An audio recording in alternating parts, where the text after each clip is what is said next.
Bulan Rajab ini punya keistimewaan karena Allah sendiri yang mengistimewakan bulan Rajab. Di antara bulan-bulan yang diciptakan oleh Allah, minha arba'atun hurum, 4 bulan ini dikategorikan sama Gusti Allah sebagai bulan-bulan haram. Artinya apa dinamakan bulan-bulan haram? Karena Allah Subhanahu wa taala memuliakan bulan-bulan ini dengan beragam kemuliaan yang sekaligus juga bulan-bulan ini juga dulu sebelum datangnya Islam juga diyakini oleh orang-orang jahiliyah bahwasanya kalau bulan haram itu adalah bulan-bulan yang apes. Apes dalam bentuk apa? Semua bentuk kejahatan kalau dilakukan di bulan-bulan ini jadi apes. Kalau sifatnya adalah kejahatan. Nah, keyakinan ini tertanam di orang-orang zaman jahiliyah sehingga di bulan-bulan haram mereka tidak berani melakukan semua bentuk kezaliman. Yang biasanya berperang, libur perangnya. Yang biasanya nyolong, libur nyolongnya. Yang biasanya berbuat zalim, libur berbuat zalimnya. Yang biasanya menganiaya, libur aniayanya. Pokoknya semua bentuk yang tidak baik di bulan-bulan tersebut diyakini oleh mereka bahwasanya bulan tersebut bulan apes. Karena bulan ini dinyatakan diyakini mereka bulan apes, yang mereka yang melakukan kejelekan akan kena apes. Yang nyolong ya ketangkep, yang perang ya kalah, yang melakukan judi juga kalah. Karena datangnya Islam inilah yang menjadikan bulan yang diyakini sebagai bulan yang penuh apes ini diubah oleh Kanjeng Nabi menjadi bulan-bulan yang di dalam Islam itu dimuliakan sama Gusti Allah. Makanya kalau masih ada tradisi-tradisi yang mengatakan bulan haram itu adalah bulan apes di dalam kebaikan, itu salah. Bulan haram itu apa saja? Bulan haram itu dipilih oleh Allah minha arba'atun hurum. 4 di antaranya dinamakan dan dikategorikan dengan bulan haram. Dimulai dengan Dzulqa'dah, Dzulhijjah, Muharram, Rajab. Jadi bulan ini bulan haram. Yang tidak boleh semua bentuk keharaman dan kezaliman dan yang jelek-jelek ditekankan untuk tidak dilakukan di bulan tersebut. Dan di bulan yang lainnya juga. Bukan berarti kalau 4 bulan ini nggak boleh, yang lainnya boleh. Oh tidak. Berarti nyolong kalau 4 bulan nggak boleh, berarti yang lainnya boleh dong nyolong ayam kan gitu. Oh tidak juga. Kalau di bulan yang lainnya dilarang, ini lebih dilarang lagi. Jadi ancamannya lebih berat dan lebih besar. Nah ini adalah tradisi mereka.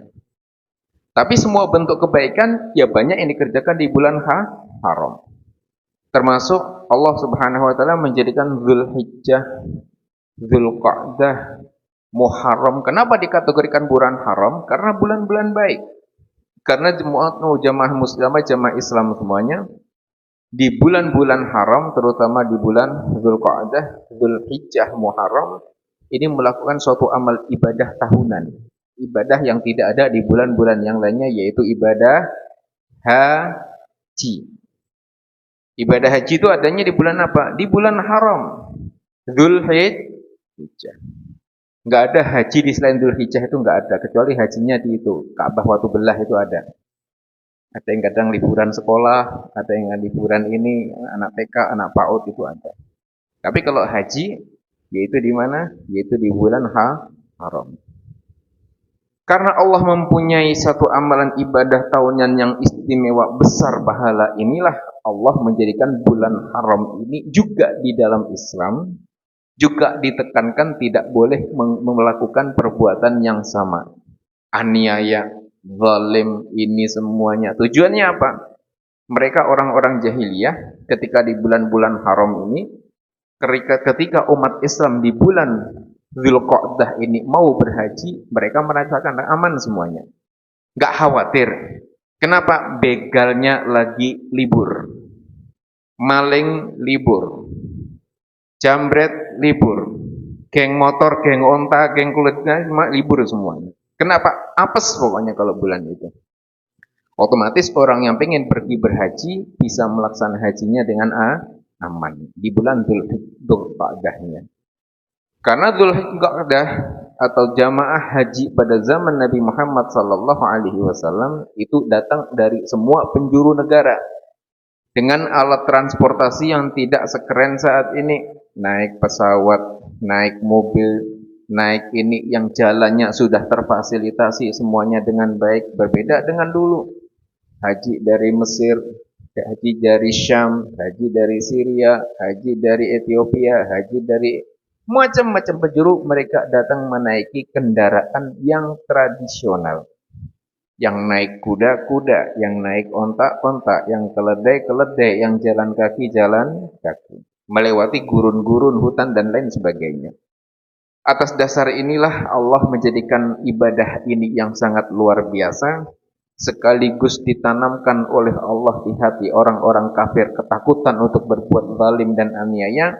Maka jamaah haji mulai berangkat di bulan Dzulqa'dah selamat, menunaikannya juga aman, pun ketika pulang dalam bulan Muharramnya juga masih kondisinya aman. Itu adalah tujuannya.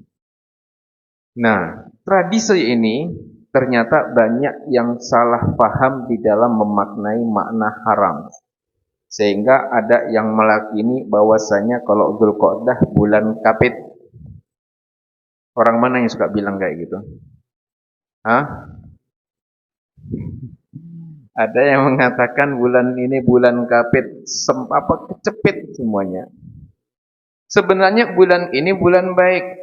Karena keyakinannya adalah bulan yang jelek, maka Allah ngasih sesuai dengan keyakinan hamba-hambanya. Makanya yang berkeyakinan baik akan membawa kebaikan, yang berkeyakinan jelek akan dikasih sesuai dengan keyakinannya. Ana inda dzanni abdi. Aku sesuai yang diprasangkakan hambaku. Kalau kita prasangka baik, Allah kasih baik. Kita prasangka buruk, buruk. Makanya karena Allah memberi apa yang kita duga, maka kita menduga-duga yang baik-baik. Jangan sampai di bulan haram ini diubah. Enggak boleh nikahan di bulan apa? Di bulan kapit, nanti kecepit rizkinya, susah. Sesuai dengan keyakinan orang tuanya, karena orang tuanya itu kalau ngomong itu mustajab. Doa orang tua itu kayak doa Nabi kepada umatnya, langsung dikabul sama Gusti Allah. Kecepit beneran anaknya rezekinya. Coba dia meyakini, ya Allah, bulan ini adalah bulan yang mulia. Ya Allah, Engkau istimewakan daripada bulan-bulan yang lainnya. Jadikan pernikahan ini membawa berkah. Lebih berkah daripada nikah di bulan yang lainnya. Karena sudah diistimewakan sama Gusti Allah. Kok kebetulan usahanya lagi susah? Ya memang susah ya, pas waktunya susah aja. Kebetulan pas ada di bulan ini. Nah, artinya apa? Keyakinan-keyakinan inilah yang harus kita ubah. Jadi tidak ada bulan yang jelek di hadapan Allah, itu tidak ada. Bulan yang jelek, hari yang jelek, jam yang jelek itu adalah hari, jam, dan waktu dan bulan di saat hamba tersebut bermaksiat kepada Allah, itu yang jelek. Gak melihat hari, gak melihat bulan, gak melihat tahun, kapan orang itu maksiat, itulah hari terjelek di dalam hidupnya. Jadi apa? Jadi keyakinan-keyakinan yang salah ini harus diluruskan. Maka di dalam bulan-bulan haram ini justru kita banyak membangun kebaikan. Yang pengen nikahkan di bulan haram.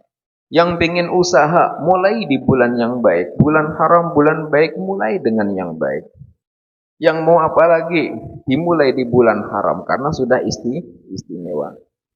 Makanya disebutkan Rajab, disebutkan oleh Nabi Muhammad SAW, banyak tentang hadis-hadis yang mengutamakan tentang keistimewaan bulan haram. Allahumma, apa doanya Kanjeng Nabi?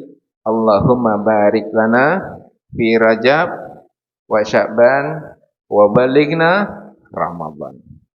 Nah, kita ini sudah di bulan Rajab. Artinya apa? Salah satu dari bulan-bulan yang Allah istimewakan yaitu bulan Rajab. Nah, bulan Rajab inilah yang disabdakan oleh Kanjeng Nabi Muhammad SAW. Allah minta keberkahan kepada Gusti Allah di bulan Rajab. Jadi Kanjeng Nabi berdoa, Allahumma barik lana fi Rajab.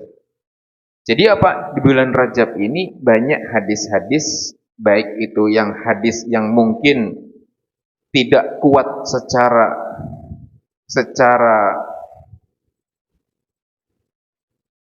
masih diperdebatkan oleh ulama, tapi setidaknya hadis itu bisa dipakai untuk fadhailul amal, memotivasi di bulan Rajab. Kajian Nabi Muhammad SAW di dalam hadisnya, fadlu Rajabin ala sairi syuhuri ka fadlil Qur'ani ala sairil kalam. Jadi fadlu Rajab di bulan-bulan Rajab dengan bulan-bulan yang lainnya itu perbedaannya kayak sama seperti Al-Quran dengan ucapan manusia pada umumnya perbedaannya. Maksudnya apa? Kalau Quran itu semuanya ibadah. Ngelihat saja ibadah, buka Quran ibadah, ini ibadah. Sementara ucapan-ucapan yang selain Al-Quran bisa ibadah, bisa tidak. Artinya nilai-nilai di dalam bulan Rajab ini berbeda dengan nilai-nilai yang lainnya. Terlepas itu di situ nanti ada keistimewaan, ada kelebihan-kelebihan, ada Isra Mi'raj dan lain sebagainya. Itu adalah Allah sendiri yang menentukan di bulan-bulan tersebut. Makanya apa? Berkahi di bulan Rajab. Makanya kita terus berdoa agar diberkahi di bulan Rajab. Jangan sampai awal tahun ini adalah kebetulan 1 Rajab berawal dan bersamaan dengan bulan 1 Januari. Semua berbahagia. Semua berbahagia akan datangnya tahun baru. Padahal umurnya makin berkurang, makin sorak-sorak. Ukurnya makin berkurang. 25 berarti makin berkurang sehari. Bergembira, sorak-sorak. Besok makin berkurang lagi, sorak-sorak lagi, gembira. Harusnya dengan bertambahnya umur inilah di bulan-bulan malam tahun baru disambut dengan tahun-tahun dan perayaan-perayaan yang baik. Ada yang merayakan kayak perayaan orang Majusi yang nyembah api ada. Ada yang merayakan kayak nyembah berhala ada.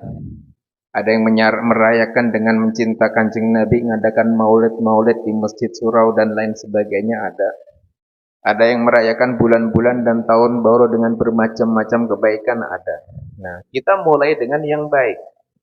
Makanya malam Rajab dimulai dengan doa yang baik yang mungkin sudah dibaca kemarin tentang fadilah-fadilah dan keutamaan berdoa di bulan Rajab. Nah, kita berdoa di awal tahun ini dengan harapannya apa? 1 tahun yang kemarin kita evaluasi apa yang kurang di tahun yang kemarin. Ada yang tahun kemarin masih hidup, tahun ini sudah nggak ada. Ada yang ikutan malam tahun baru, hari ini sudah nggak ada. Ada yang kemarin sehat, hari ini sakit. Ada yang ini, hari ini. Semua diberikan oleh Allah. Alladzi khalaqal mauta wal hayata liyabluwakum ayyukum ahsanu amala. Jadi untuk hidup itu untuk apa? Berlomba-lomba di dalam kebaikan.